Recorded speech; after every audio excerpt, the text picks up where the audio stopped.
So what does it say about the precious metal right now? According to the most recent stats, there are roughly, here we go, 300,000 net long positions in gold futures held by large speculators. Garner points out that gold tends to peak at precisely those levels.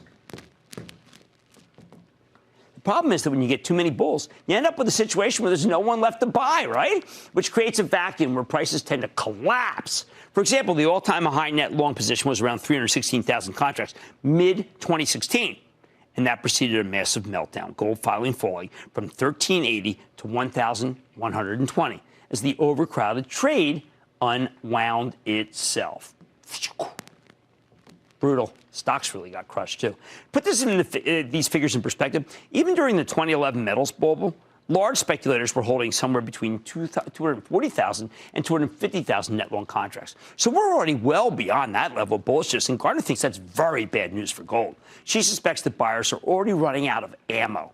How about the monthly chart of the gold futures? Here's what you see here is a little confusing. I know we're going to go over it. It's a market that had been relatively sluggish for years. All right, we see that, right? It's kind of doing nothing until the recent run.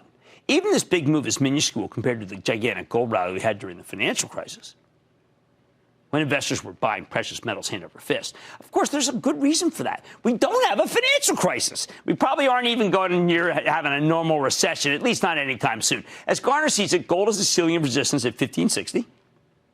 If that ceiling holds, she expects prices to drift back down to the low end of the trading range with a floor of 1260 as support. Why? Well, that's because of the relative strength index, or the RSI.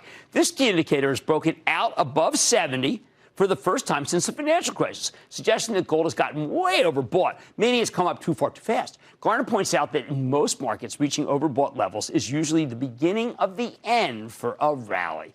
That said, let's say she's wrong, okay? The economy really is headed for recession sometime next soon, or some chaos happens. Then Garner thinks it could go to 1,800. But she doubts that that's going to happen. The bottom line, for months, investors have been moving their money into safe haven assets like Treasury bonds and gold.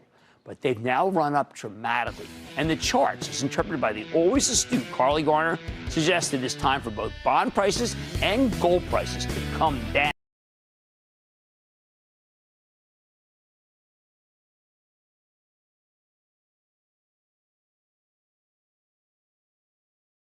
Time for both bond prices and gold prices to come down.